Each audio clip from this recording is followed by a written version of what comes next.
What is going on, everybody? Thank you. Welcome back to another episode of Random Bracket Battles. I am Mr. A. Ron Clister. Thank you again for joining me today. Uh, our 8 movies from last week, if you don't remember, are in order, and I did not rank them these times. I just kind of went in alphabetical order. So basically A to Z, and then B to Y, so on and so forth. So I have a Goofy movie versus X-Men Origins Wolverine. I wonder what's going to win. Barbie versus This is Spinal Tap. Over at the next side, It Comes at Night, 2017 A24 film, versus Sing. Lastly, LA Confidential versus The Ring. So let's just go ahead and jump right into it. A Goofy movie versus X-Men Origins Wolverine. I'm going to steal something from the Cinephiles. When was the first time I watched X-Men Origins Wolverine? Well, it's funny you should ask. It was definitely in 2009, obviously. I went to the Pittsburgh Theater, the Lowe's Theater at the waterfront, right near the Pittsburgh Improv, and a bunch of us went. And I can't remember if it was like after graduation or like a couple days after prom before we graduated, but around that time, I really wanted to bang this girl. And she said, I love the X-Men movies. And I said, fucking me too. Fucking metal. Let's go fucking see it. And I have never been so fastly unattractive to a person ever. Because, I'm 34. I grew up watching FX Kids with the X-Men 90, the X-Men cartoon. I knew there was some games out. Uh, Definitely the comic books, which I wasn't huge into X-Men. Wolverine was my guy. Like, he's been my dude to this day. He's up. He's one of my top 5. Um, but even back then, when he would pop up in a issue or a trade back that I would just pick up, I'm like, oh fuck yeah, we're gonna see some bitches get cut. It was awesome. And I went to go see this movie. And by the way, Goofy movie wins. And oh my god, just you guys are professional screenwriters, and this is the shit you come up with? Let's jump back to X2 X-Men United. Remember that flashback that Logan had? Maybe he was Jimmy at that point, Jimmy Howlett, where he had the animanium on his body, and he's escaping the military unit that put him on him. He's escaping the X-Men unit. Minus all the comic book accurate, headgear and all that shit. But his knuckles are bleeding. He's not used to this foreign element. He's changed forever. He's clearly in pain, and he runs out. Nope. We don't fucking need to see that. We just need to see that. We just need to see him cut shit. That's it. That's it. You know what? In fact, let's merge the two. Let's go ahead and have him cut an X to break open the door.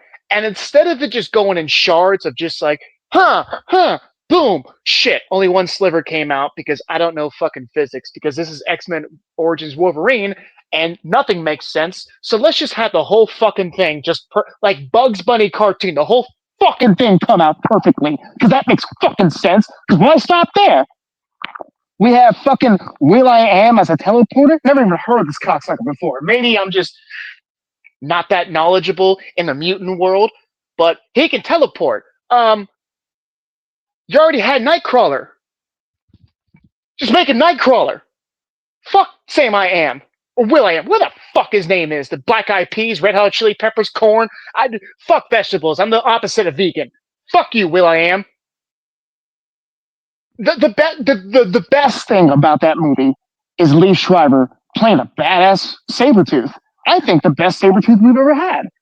Yeah, Tyler Mane was dope in the first X-Men, but really didn't get a lot. Yeah, you had the infamous Sabretooth versus Wolverine on top of the Statue of Liberty, and maybe like some Yeah, and some sprinkled like uh encounters of them throughout the first X-Men movie, and that was cool. And then Deadpool Wolverine, one fucking shoo, Sabretooth's head falls off.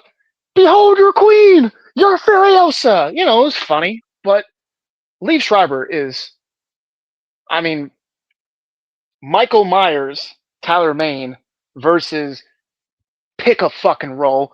Leave Schreiber. Leave Schreiber's gonna win. He's the best thing about that movie. You have William Stryker. He is an asshole, but he's always an asshole. But he's not a convincing asshole. It's the same fucking cocksucker who played the douchebag Colonel of Wonder Woman. And fuck that movie too.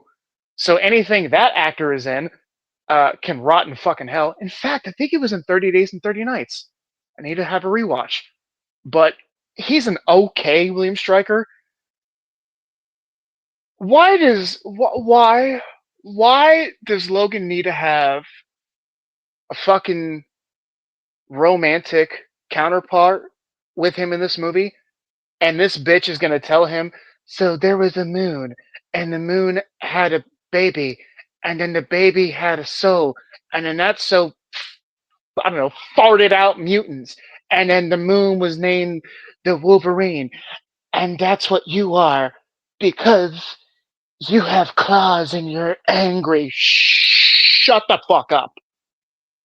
Fuck all this dialogue. Fuck this whole fucking movie. The Not even day one, hour one of having his fucking claws. What's he gonna go into? Yes, he does run into the old elderly couple right out in Canada, right outside the X10 facility. So that's cool. Okay, having some kind of comic book accuracy. So what's he gonna do? Oh, he's gonna mess up his bathroom. Oh no, the fucking sink is broke. Whoopsie, schmorgity. I fucked up your mirror. Oh my god.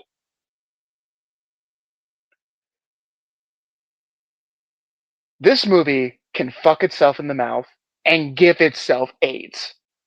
Can I say that politically? This movie this movie can die of gonorrhea and burn in hell. Who wants a cookie? Ah, my god, dude.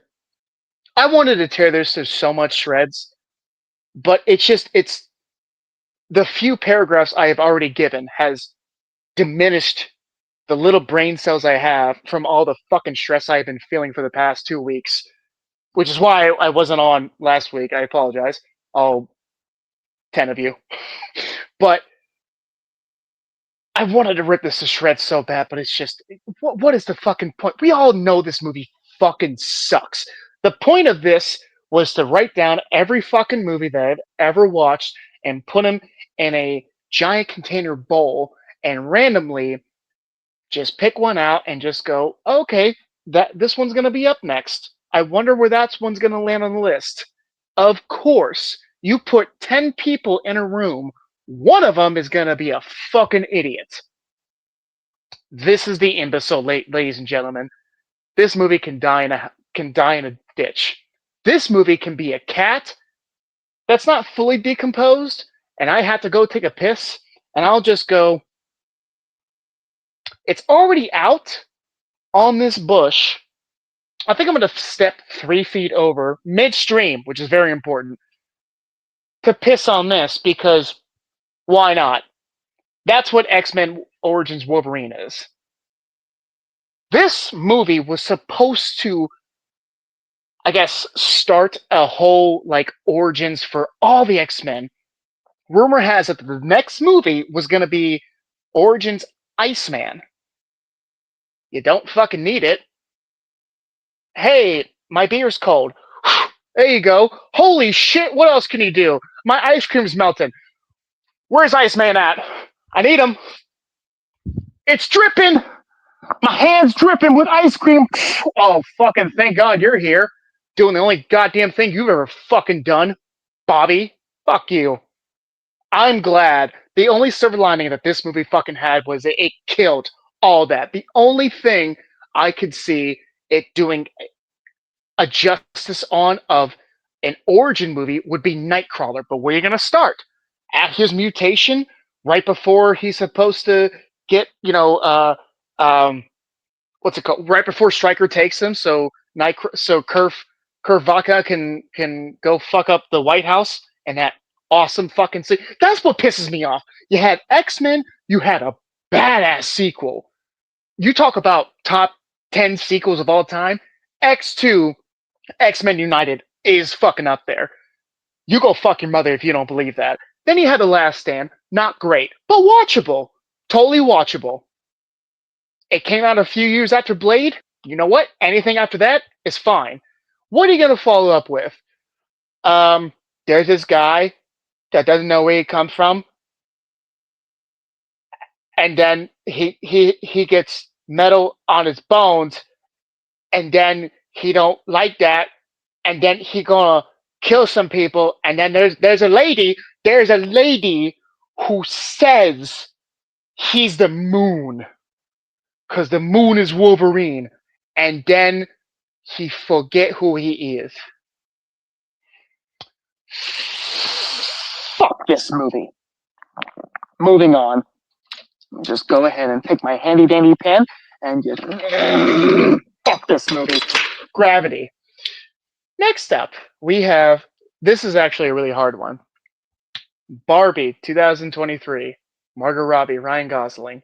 Made me laugh every time Gosling was on. Versus This is Spinal Tap. I think I have my answers, and I think because of recent events is going to make me very biased. First time I watched Barbie, I got high on mushrooms with somebody, and I felt the inner workings of a woman. I knew exactly how a woman acted, felt, wasn't. I knew all those emotions on the inside. Um, oh damn it! Greta Gerwig did an amazing job directing this movie. It was funny as hell. Easily, the standout performance of this is Ryan Gosling. Every millisecond he is on screen, I am laughing my ass off. When he's saying goodbye to Barbie at just another perfect day, and she's going, "Oh, I'm gonna go back in there," and she walks away, and he's just there by himself, and to no one. More importantly, probably himself just goes, "I can't. I gotta go."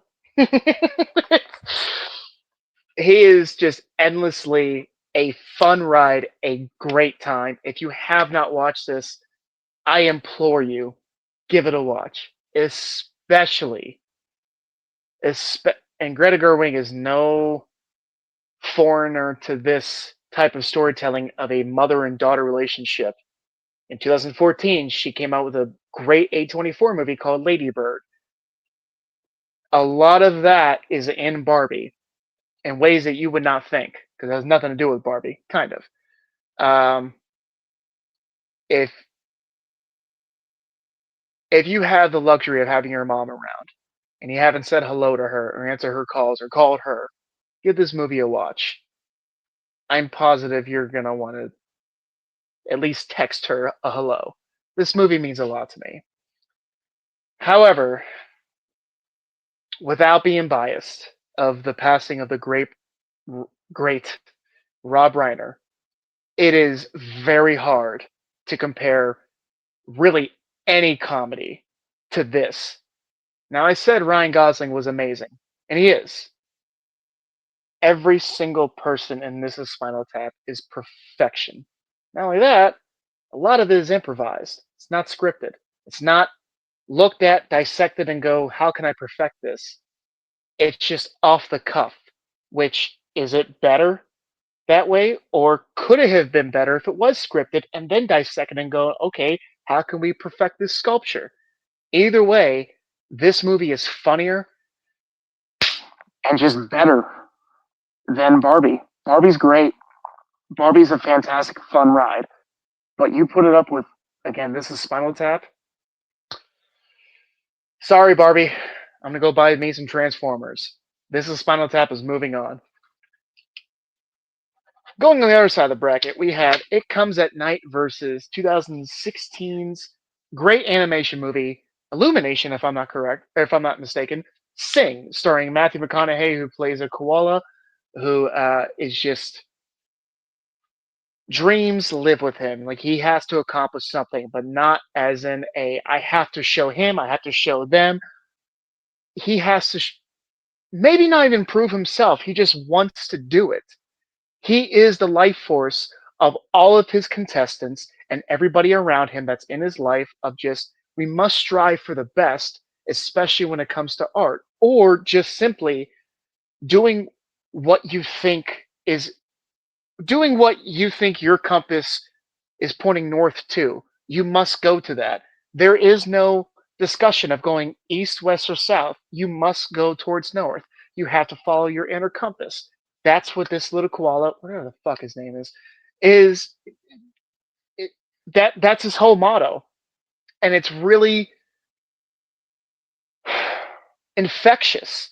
Every one of his contenders, especially during the third act, when something happens to a building and they just have to improvise on how to keep the show going, and every one of his contestants just knocks it out of the park with great love, great admiration, great storytelling, great father son relationship devices. It's a really touching movie. Split that off to a very different film, 2017's A24's It Comes at Night, starring Joel Edgerton.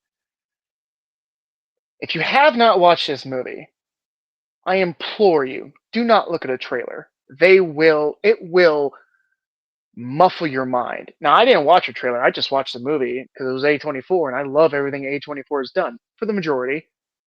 And sometimes if a movie's really good, or if it hit me in a different way, or if it hit me in a good way, I have a niche to look at. Well, how do they advertise this? What are the best parts that they thought that's not giving away much, or just kind of watching the movie again in 3.5 minutes?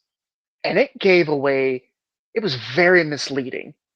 Very misleading. The trailer is showing some things that aren't really happening in the story, but are creepy.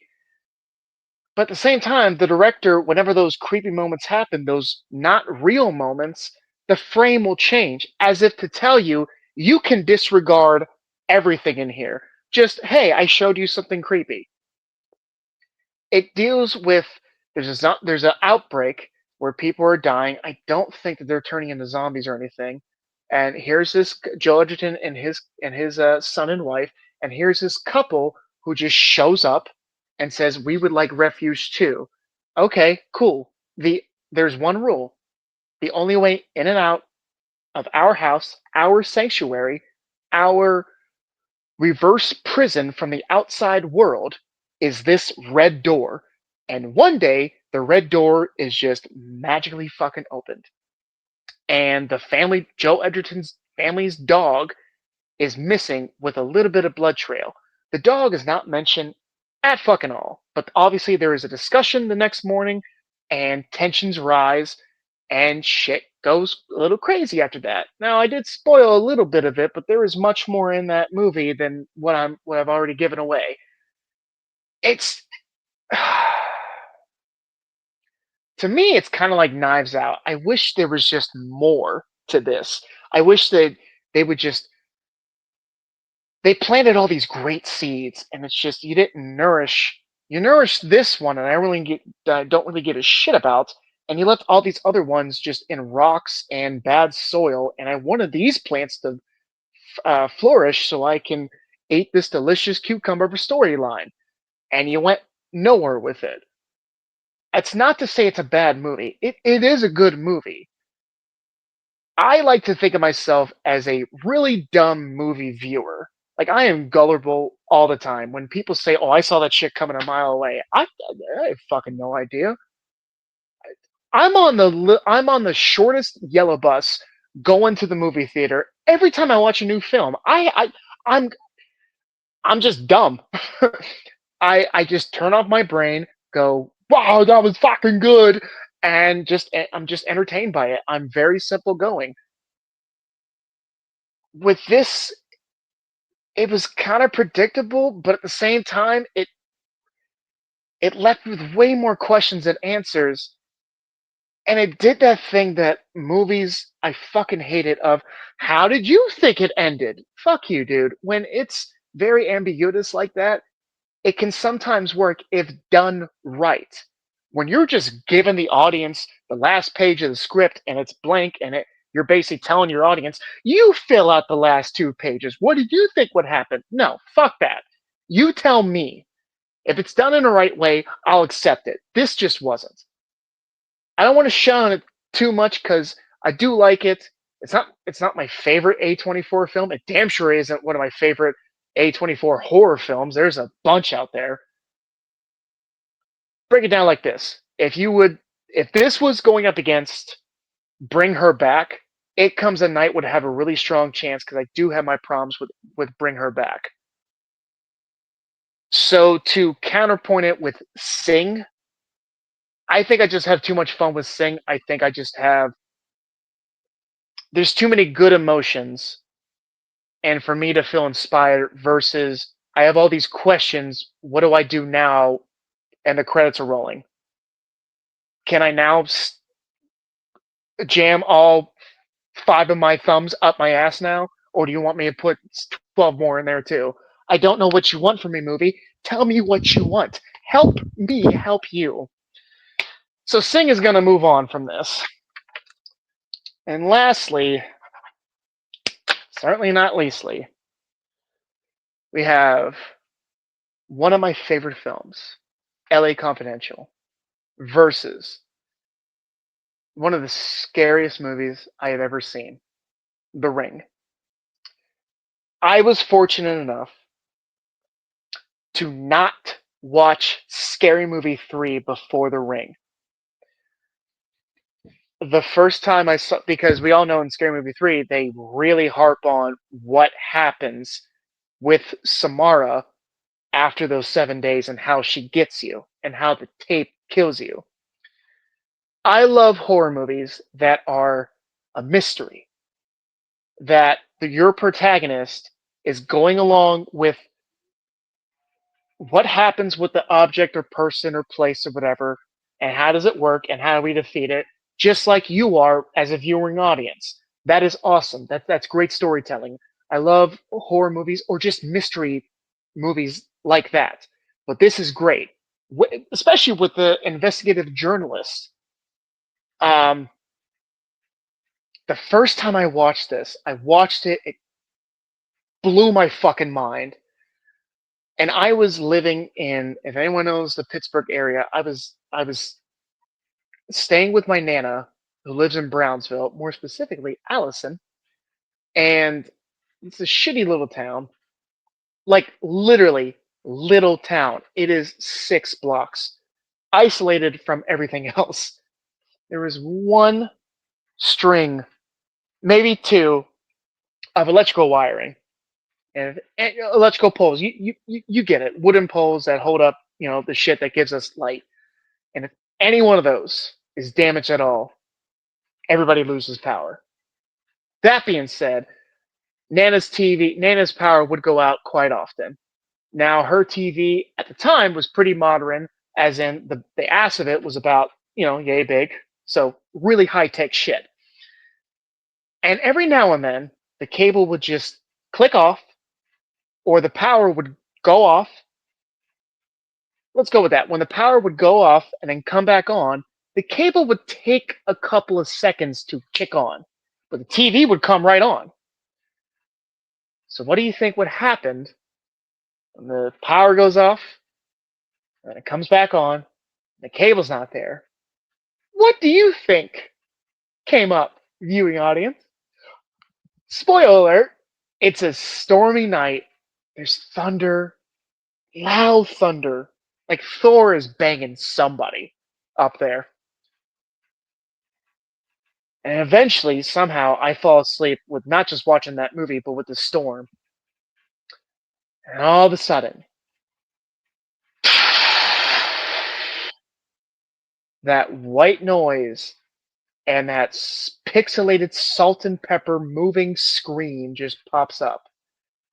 And I ran to my father's room and then swan dived on top of him to protect me.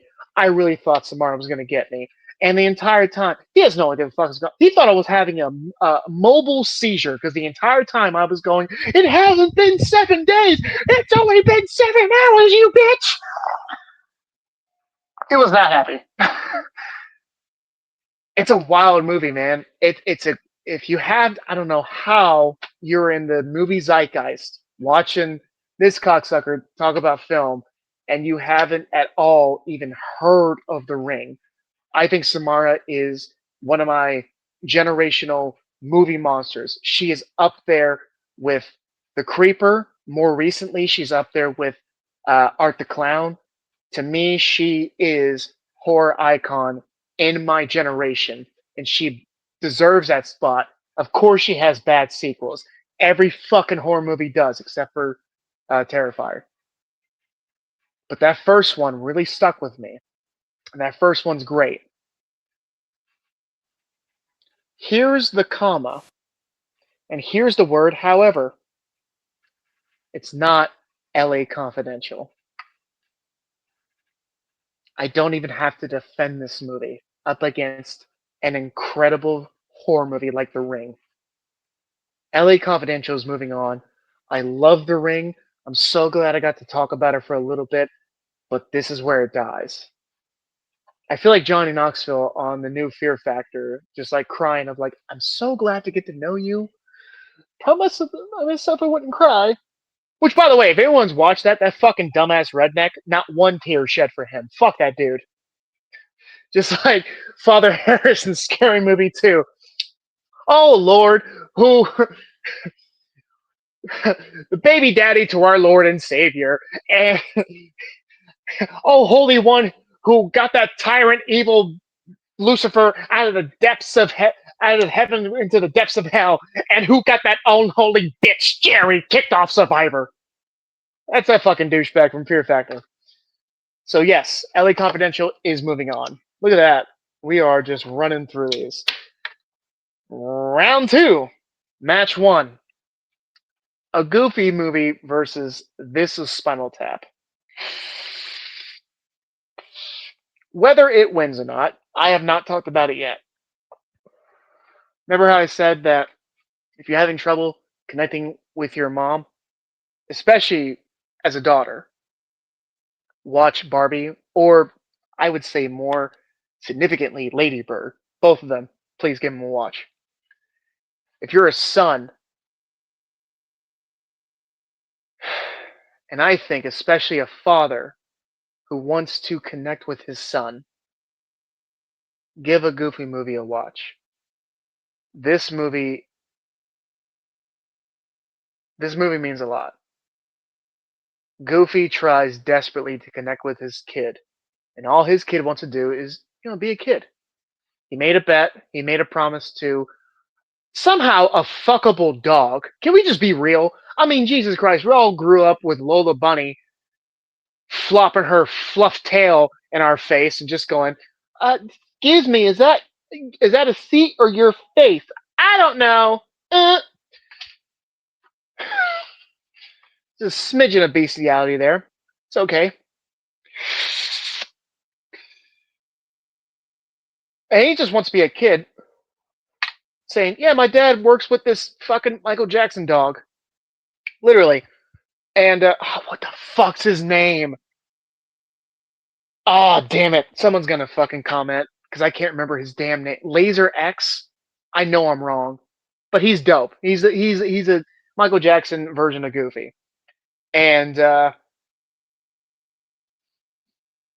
Goofy throughout this whole movie is just going, this is what made me happy because I took you to these as a kid, or I did them with my dad as a kid. Therefore, with logic, when it comes to men, logic must stand that I do these things with you, we will bond, you will have a good time, we will make memories. And that just does not happen. Irony is the toughest steel of reality because it will hit you like a fucking ton of bricks. You think one thing is going to happen, then the exact opposite happens even when you didn't anticipate it coming. And that's what happens with Goofy. This is. Can I say this? This is Goofy's best performance. This is a really touching film on just being a dad at the same time coming of age story and just what does it mean to be there for somebody? What does it mean to have a relationship with your father or son? What does it mean for true happiness? There's a lot here that I don't think people talk about as much. I think this movie came out definitely in the mid 90s. It was either 95, 96, or 97, but it's almost been 30 years. And I don't think it gets justice like it should. Let's get out of the way. Pauly Shore, fuck him. Fuck Pauly Shore forever. I can't fucking stand the guy. I don't think he's fucking funny. I never thought he was funny. Fuck him. Never even saw Son-in-Law. I don't need to, because fuck his face. So his character with the leading tower of Cheesa. Shut the fuck up, you. The best thing that came out of that was Theory. They made Hyde from that '70s show based off of Pauly Shore's character. So if there is a silver lining and it's this fucking big, I got one of my favorite characters at any TV show. Turns out he was a fucking rapist, but hey, whatever. I'm just only worried about this silver lining, not that. Bill Cosby himself, not what happened behind stage. Hyde, I don't know his last name, Turner, Hyde Stephen Hyde, there you go. Stephen Hyde, no Danny Masterson. That. So that's what I get out of that character. Fine, good enough. This film is great. Hi, Dad Soup. And may I say more? But bro, after I heard about Rob Reiner, I knew I had to watch something to celebrate his life. And the first thing that came in my mind was This Is Spinal Tap. It was the first one. It was the first mockumentary ever made. And it's fucking great, man. This is a dude, this is a fucking tough one. This is fucking tough. I guess gun to my head, I would have to go with This Is Spinal Tap because the annoying character is supposed to be annoying versus you didn't need Pauly Shore in that. So it's a nitpick. This is absolute ear garbage. That was said by the Rolling Stones. But that's just nitpicking. I think because of that one fucking character, it just tanks this whole movie. That one character is the fucking dumbass in the crow's nest who didn't bring the fucking key for the binoculars, who so they didn't see the iceberg and the fucking Titanic fell because of him. There was a bunch of other problems with that voyage at the same time. But let's just blame him because fuck him. Because he's probably sure. This is Spinal Tap is moving on. Again, I feel honored to talk about a Goofy movie. If you have not watched it, do yourself a favor. Just watch it. Even if you don't run under any of those categories that I mentioned, but everyone has a dad. At the very least, everyone has someone they look up to, whether they know him personally or not. So it might touch you on some sort of basis. It's a great movie. This is Spinal Tap is going to move on. Now you kind of have the same situation on the other side of the bracket versus Sing versus LA Confidential because Sing, I've said pretty much everything I can say about it, and again, I do not have to say a fucking thing about LA Confidential. I just say the name, Curtis. Oh, damn it! Can't remember the director's name, but the same dude who directed 8 Mile, right? A '50s Hollywood detective movie versus Eminem B. Rabbit. Or Eminem B. Rabbit. Same fucking director. What the shit? Makes sense because Kim Basinger, Basinger was in the same movie, or was in both movies. But yeah, man, sings great. It's charming. It's fun. It ain't L.A. Confidential, man. And I feel like a lot of you out there is going to agree with me on that. LA Confidential is going to go on. I don't even have to open my mouth with it, other than to say L.A. Confidential. So this is Spinal Tap and L.A. Confidential are going to the finals. Now here's where the boys are going to be separated by the men. One of the greatest comedies of all time. This is Spinal Tap. Versus, I think, one of the best period pieces, one of the best detective movies, one of the best Russell Crowe performances, Kevin Spacey performances, Guy Pearce performances, James Cromwell performances. I would throw in Danny DeVito performances. This movie, LA Confidential, just keeps giving. Same time, so does This Is Spinal Tap. Every time I watch This Is Spinal Tap, I have to listen to the record. I have to listen to Sex Farm or oh god damn it, Big Bottom, talking about 'cause my girl's got 'em. Oh, it's so fucking good. It's the same thing. It's the gift that just keeps on giving. Uh, so let's just break this down. I've already talked a little bit about this Spinal Tap of, you know, all the great performances, all the little. Dana Carvey and Billy Crystal are mimes serving hors d'oeuvres at the beginning. And there's a dumb part where Dana Carvey comes back to Billy Crystal like, I can't do this. No one's gonna take the food. Billy Crystal's like, you got to get your ass out there. Come on, mime is money. Improvise. Gold, man, fucking gold. No wonder he went on doing at least 2 other films with Reiner. Yeah, man, I'm just gonna keep regurgitating the same thing over and over again. Of like, this is just a great film. It's funny as hell. I always want to listen to the album every time I watch it, and those words have a lot of weight to them. But I'm just gonna keep repeating it over and over again. The best thing I can do is just recite the lines or sing the fucking music, which nobody wants to hear. So let's just go ahead and jump over to LA Confidential and see where it stands on the scales of This Is Spinal Tap. Uno Mato.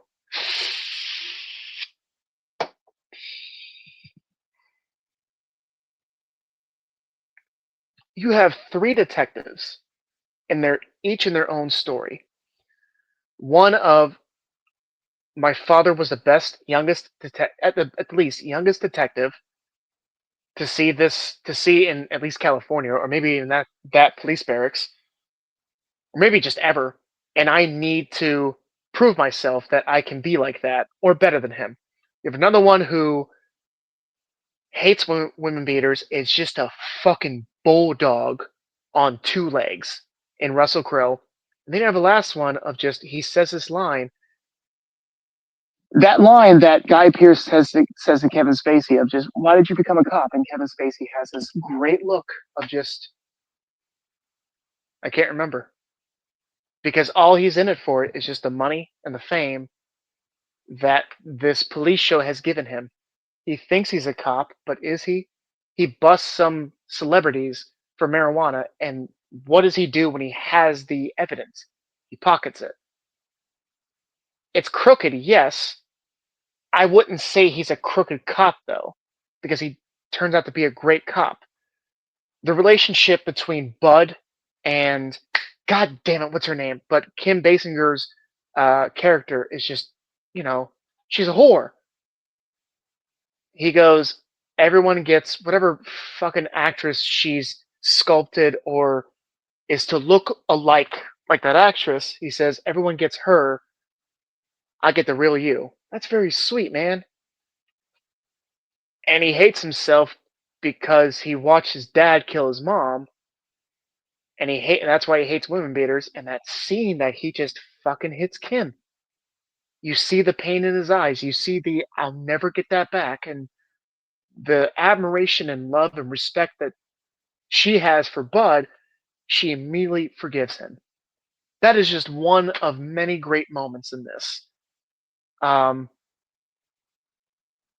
the I think the best part of that movie is when they think they have the suspects, the murderers, the trigger pullers of the Night Owl case.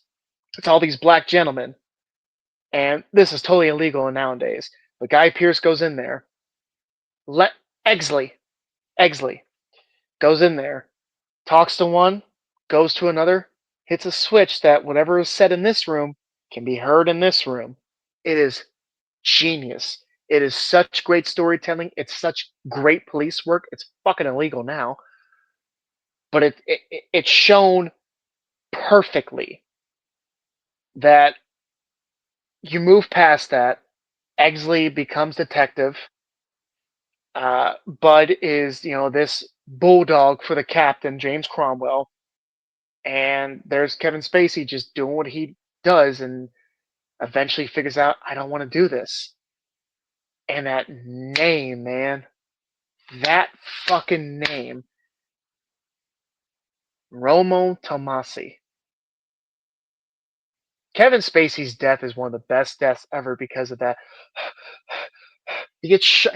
Maybe he gets shot in the heart. I can't remember which side, but it was definitely upper chest, and I'm sure it nicked his lungs. So that shallow, rapid breathing just sells, man. And when then I'm not going to spoil it, but when who ends up being the mastermind of the entire film asks, "Did Eggleston tell you a name?" Yeah, he told me one name, Rollo Tomasi. And that smile, just, I got you, motherfucker.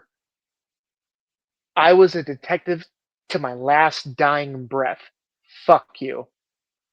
Perfection, man.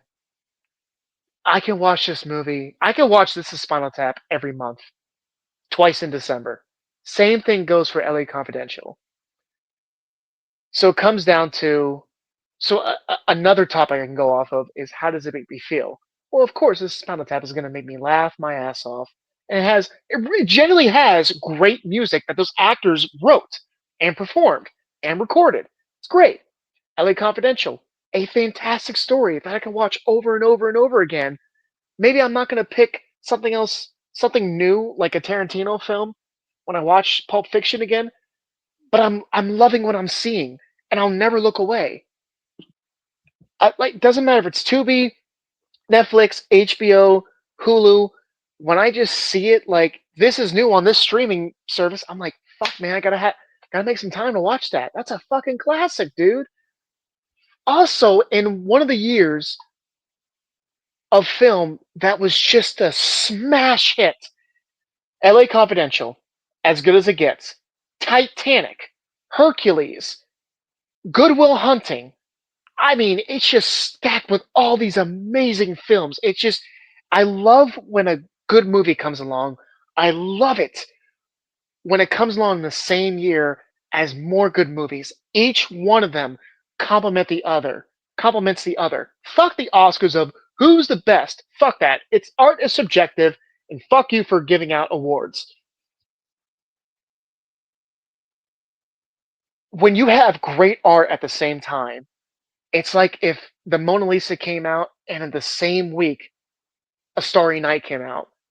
And then 2 weeks after that, The Scream came out. And you're just like, dude, we're killing it in painting. You're moving on to film. Holy shit, all these amazing films are coming out.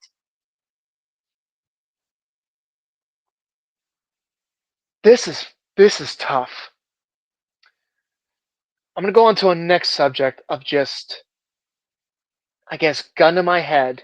I hate to do this, but gun to my head, which one am I gonna watch? You know what? Scratch that.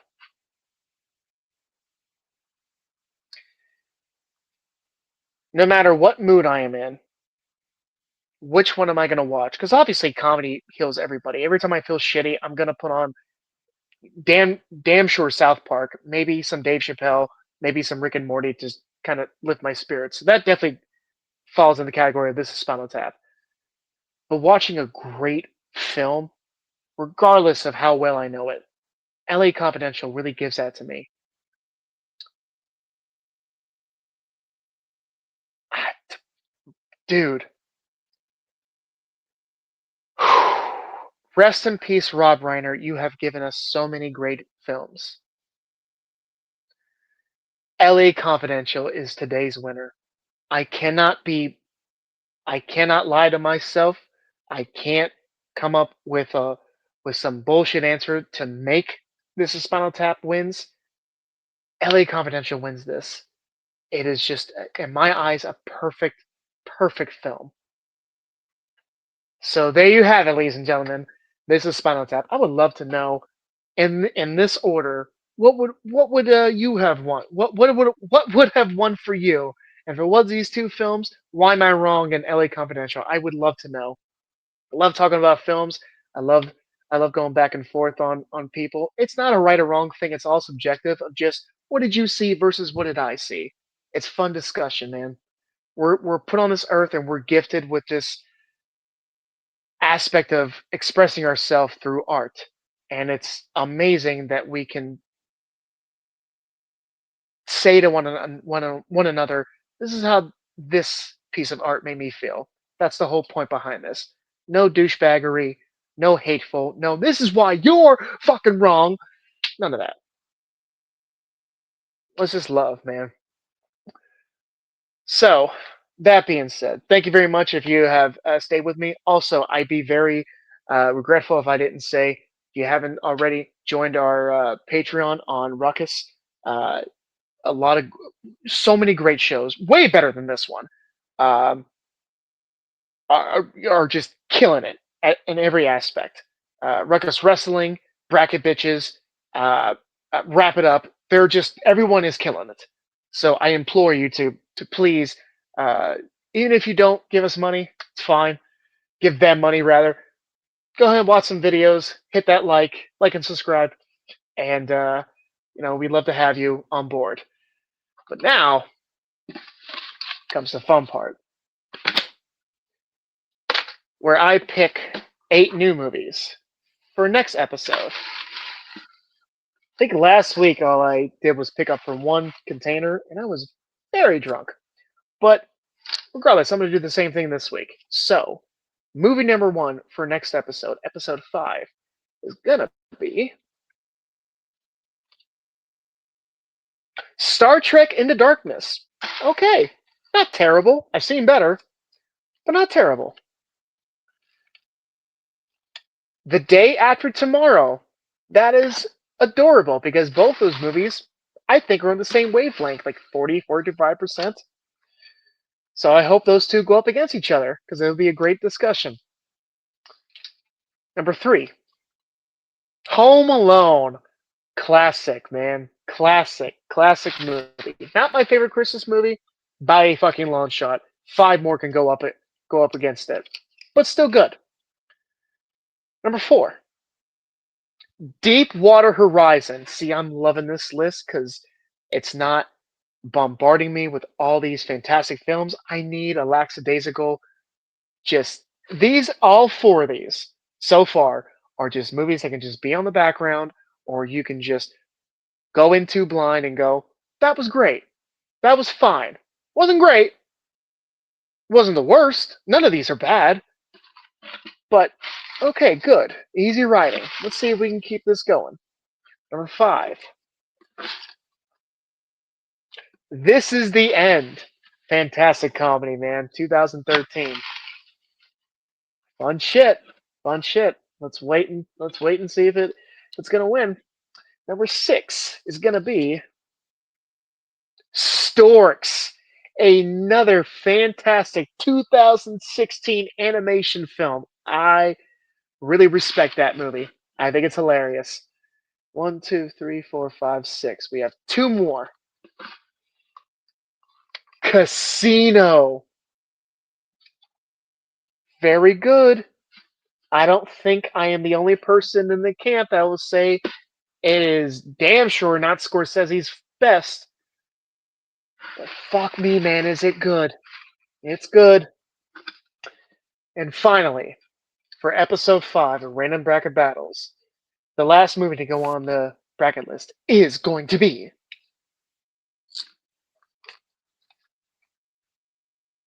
Black Knight.